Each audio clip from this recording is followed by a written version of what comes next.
Bon, ok, aujourd'hui, Fantic m'a confié la Caballero 500 dans sa déclinaison rallye. J'avais déjà essayé la Caballero 500 standard, on va dire. Ici, pas mal de choses changent. On va voir ça après la fiche technique. Fiche technique qui vient tout de suite. À l'avant, une jante de 21 pouces avec un Pirelli Scorpion Rallye STR en 90 de large. Un disque de 320 mm avec un étrier Bibre 4 pistons. Sur une fourche inversée réglable en détente, précharge et compression.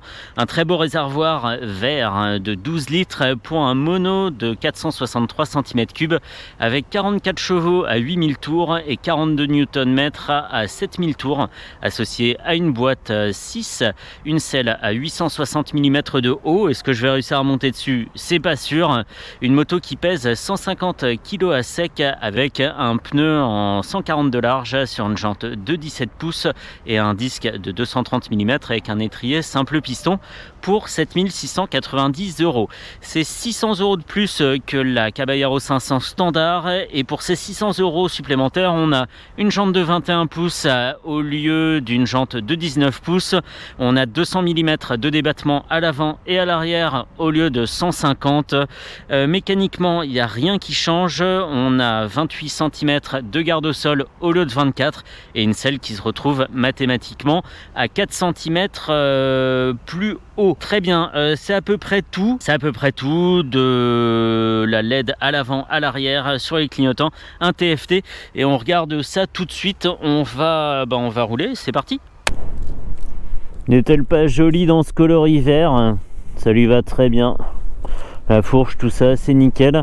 Pas beaucoup de choses qui dépassent ici. Il y a juste ce petit boîtier en plastique un peu disgracieux pour l'injection.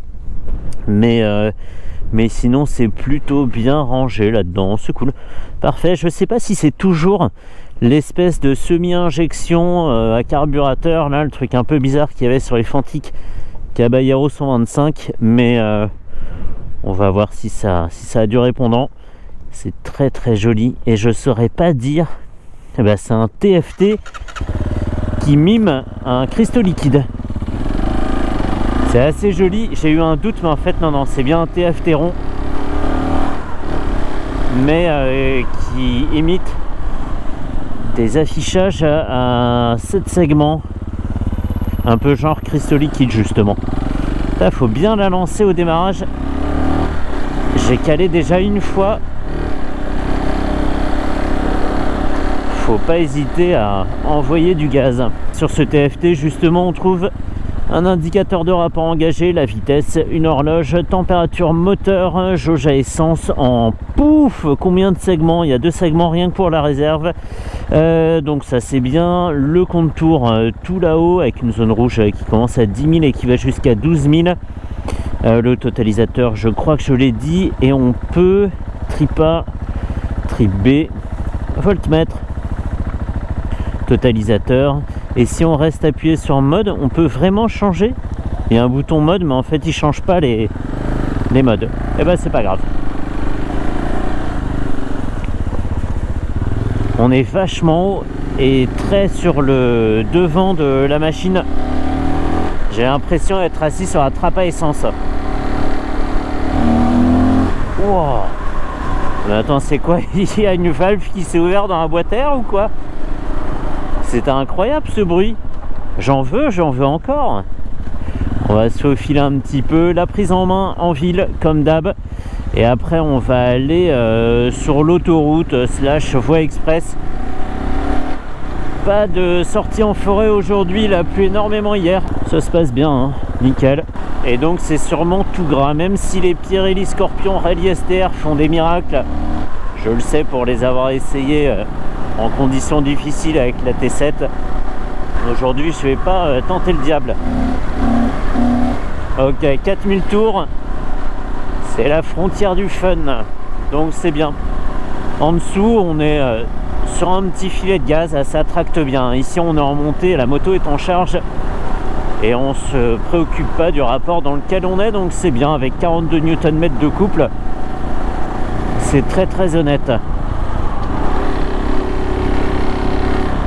Pas de faiblesse des gommes sur l'angle. On va essayer de le voir encore un tout petit peu plus loin. C'est bon, neutre. Ouais, c'est ce démarrage en 2 temps qui est un peu bizarre. On relâche l'embrayage, on attend d'attendre le point de patinage, il n'y a rien qui vient, il y a limite une coupure des gaz, on a l'impression que le moteur est à l'arrêt. Et en fait, il faut le lancer, il y a à la fois une course morte dans le levier d'embrayage et dans la poignée d'accélérateur, c'est assez étrange. Je suis sûr que j'ai déjà vu ces commodos sur des CF moto, c'est sûr que je les ai déjà vus ces boutons, je serais pas étonné qu'ils soient rétroéclairés en bleu, je pense. C'est sympa, hein. Une moto assez ferme à la fois dans sa fourche, sa suspension et sa selle, ça fait un ensemble assez rigide, pas inconfortable, mais il en faudrait pas moins pour que ça soit un peu tape-cul, désagréable. Mais sinon très bien, on a le petit coussin ici là pour éviter de se casser les dents sur les pontets, enfin ça c'est surtout pour les possesseurs de casque jet.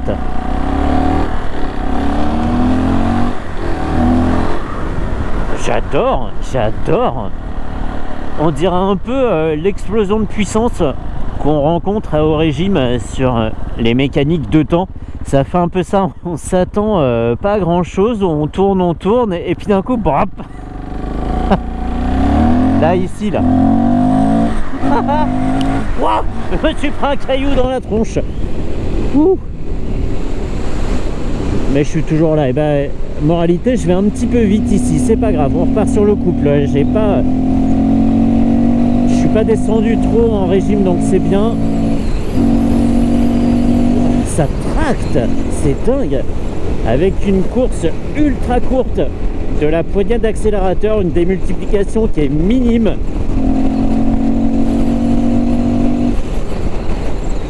Un plaisir, dingo. Il fait vroom vroom, il est content et franchement je m'impose clairement au milieu du trafic. Absolument pas peur de choisir des endroits comme ça qui sont un peu éloignés. Un tour de poignet et on y est déjà. Je pensais couper cette partie du début de l'autoroute là pour aller un petit peu plus loin, mais en fait c'est déjà super intéressant ce qui se passe. On a une machine qui en veut. On a du mal à se défaire du fait qu'on soit sur une motocross, une moto tout-terrain en tout cas. Je ne sais pas où est la frontière entre le cross et le tout-terrain. On est très haut sur la route, sur une machine assez étroite et avec les pieds plutôt hauts. Donc on se dit bon, on n'est pas là pour la performance, en plus on a le dos droit. Mais en fait, tourner la poignée nous incite franchement à la déconne. Et ça c'est bien, c'est bien. Je vais quand même couper pour aller un petit peu plus loin, histoire de ne pas avoir la liaison un peu pénible là. Yes, j'adore. En plus c'est pas que de l'esbrouf, hein. C'est pas que du bruit. Il y a vraiment quelque chose qui se passe mécaniquement quand ça fait du bruit. Il y a aussi plus de performance à la clé, donc c'est bien. Les deux vont ensemble, c'est parfait. C'est vrai que quand on a une bonne accélération et pas de bruit ou l'inverse, c'est moins sympa. Allez, je coupe. Et petit aparté, tant que je roule à 90, autant regarder en 6ème à 90, on est à 4500 tours minute. Et puisqu'on est au-delà de 4000 tours, on a de la dispo, eu égard évidemment aux 44 chevaux de la mécanique, hein, mais c'est très honnête comme façon de délivrer la puissance. On a vraiment ce qu'on veut quand on veut, hein, que ça soit de la puissance ou du couple, hein. Je dis puissance mais ça englobe les deux ici. Et une machine qui se laisse pas démonter, hein. Faut pas lui marcher sur les pieds. Incroyable ce bruit, c'est dingue. C'est fou parce que on a l'impression que le bruit vient d'un peu partout en fait. C'est quelque part en dessous, c'est pas vraiment de l'échappement, c'est pas de la mécanique. C'est comme une sorte de grosse caisse de résonance qu'on aurait entre les jambes et qui fait ce bruit caverneux incroyable. Pour un mono, c'est vraiment extra. Parce qu'on pourrait s'attendre à un son sec. Mais en fait, pas du tout. On dirait qu'on a au moins 4 fois plus de cylindres, quoi. C'est incroyable. Je regarde un peu, hein, la 4ème, presque 6000 tours. et ben ça change pas grand chose en fait en termes de disponibilité, sachant qu'on s'approche du régime où le couple maxi est atteint. La différence n'est pas énorme entre 4000 tours et 6000 tours quand on met poignée dans l'angle. Il y a effectivement assez peu de différence, et tant mieux, hein, ça veut dire que ce qu'on a à 6000 on l'a déjà à 4000, donc c'est parfait.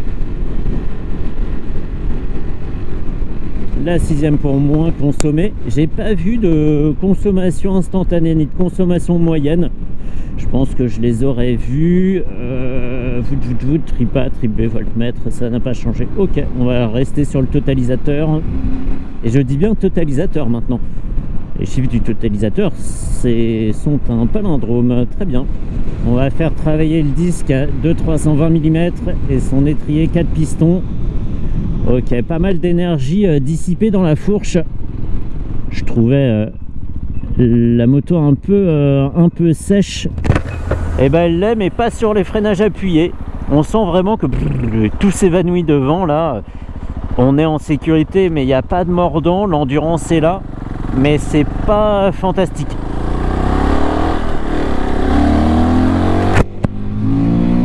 Wow. On est à 2 doigts de la roue arrière là. Limiteur.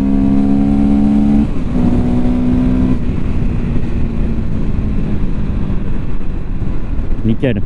Nickel. Il en faut absolument pas plus. On pourrait même en avoir moins. On s'insérerait déjà très bien. Mais là, c'est parfait. C'est dynamique exactement comme on l'attend. Et même mes espérances étaient en deçà de ça. Exactement. Quand tu lis 44 chevaux, même pour 150 kg à sec, tu fais bon, allez. Mais en fait, très bien, très bien. Il y a très peu de creux dans cette mécanique. C'est hyper agréable. D'ailleurs, depuis le début de l'essai, je suis un peu ramassé sur l'avant. Je suis plutôt droit, mais plutôt ramassé vers l'avant. Et c'est signe qu'il faut résister quand même aux assauts de la machine. Et je suis pas gaz en grand ici, j'ai pas envie d'aller trop vite non plus. C'est excellent. Et pour un prix qui est pas abusé, parce que moi j'avais le souvenir des Caballero 125 notamment qui étaient très chers parce qu'il y avait des pièces taillées masse, etc. Ils s'étaient donné sur la finition, c'était assez dingue. Ça avait perduré sur les Caballero 500. J'ai pas regardé ici la platine de repose-pied, toujours taillée masse, ok. Ou alors c'est un moule qui imite une pièce taillée masse, je sais pas. Mais j'étais resté sur des machines avec un tarif assez premium. Et là, 7690 € pour ce que ça donne, c'est dingo. Après, le réseau Fantic n'est pas très étendu, donc pour des réparations et pièces détachées, je sais pas exactement ce que ça donne. Mais en tout cas, on a un produit canon qui sort clairement de l'ordinaire, de tout ce qu'on peut voir, qui est un peu formaté chez les généralistes. Et là, on a un produit qui se rapprocherait d'un Scrambler 1200 chez Triumph, mais avec une cylindrée moindre et un côté plus abordable, moins réservé à des grands motards. Donc ça, c'est bien. Moins de poids aussi, évidemment. Elle est super, cette machine. Et le verre est assez joli. Enfin, je dis ça et je le vois pas, mais pour moi, il est assez joli. On dirait une sorte de marron clair, là. C'est pas mal. Je crois que marron clair, ça n'existe pas comme couleur. Ah, je sais plus. Mais en fait, on comprend très bien. Marron clair, c'est marron clair, quoi. Enfin bon, peu importe. C'est dingo. Le TFT qui imite un écran à cristaux liquides, je suis un peu mitigé dessus. Moi, je me dis que tant qu'à avoir un TFT, autant qu'il a un fond blanc ou des trucs un peu jolis en dégradé ou quoi ou qu'est-ce. Ça me rappelle un petit peu l'écran de la première XSR 900 qui était comme ça. Et s'il n'y avait pas eu le Fantic et son petit drapeau italien ici et la couleur rouge en bas à droite, même si on peut le faire aussi sur cristaux liquides, et j'aurais pu être tenté de penser que c'était vraiment un cristaux liquide et pas un TFT. Mais c'est un détail, et en même temps, comme on est amené à beaucoup le regarder ce compteur, parce qu'on finit quand même par aller assez vite, c'est important qu'il soit joli. Allez, et ça va être bientôt fini, et j'hésite encore à aller en forêt. Mais la machine va revenir dégueulasse et ça se fait pas. En plus, les stations de lavage sont prises d'assaut en ce moment. C'est pas le moment de salir la moto. Et un grand merci à Fantic de m'avoir prêté cette machine. C'est une machine du Parc Presse, hein, donc ça vient directement d'en haut. C'est très très cool. Et je regrette absolument pas. Je me disais oui bon, Caballero 500, même si c'est rallye, peu importe. Mais je me souviens plus si j'avais passé un aussi bon moment sur la Caballero 500 justement. Incroyable, il va falloir que je regarde mon propre essai pour le savoir. Je regarderai quand même ce que j'ai mis dans la description en côté positif et côté négatif. Même le titre peut me donner un indice. Bref, allez, on en reste là pour cette Fantic Caballero 500 dans cette déclinaison rallye. C'était absolument dingue. Et dernier détail, avec mon 1m73, je touche d'une pointe à gauche et d'une pointe à droite avec les repose-pieds dans les mollets. C'est pas trop gênant cela dit, donc ça va. J'ai vu que c'était pas trop mouillé. Normalement ça devrait pas trop voler. Oh, la position est étrange. On a cette sorte de carénage là. Ça c'est ma trace de l'autre jour, hein, qui écarte. Ah bah non, c'est l'échappement. L'échappement ça écarte la jambe droite et du coup on a une position un peu étrange sur le cale-pied. Ça se passe bien, hein, nickel. Elle est pas lourde, hein. Et là on voit qu'elle est bien suspendue. Hop. C'est mon maximum, hein, avec mon chèque de caution sur le bureau. Je ne pourrais pas faire plus. Mais un jour je m'achèterai une moto tout-terrain et je la mettrai par terre à loisir. Et alors à droite, si on va tout droit là, c'est chaud. Et à gauche, j'en parle pas, il y a un arbre qui est tombé. Mais bref, un jour. Allez, on en reste là cette fois-ci. C'est bon, c'est fini. On essaie de pas se mettre par terre avec les pneus pleins de terre, justement. Hop. Et je peux aller rendre sa moto à la marque Fantic.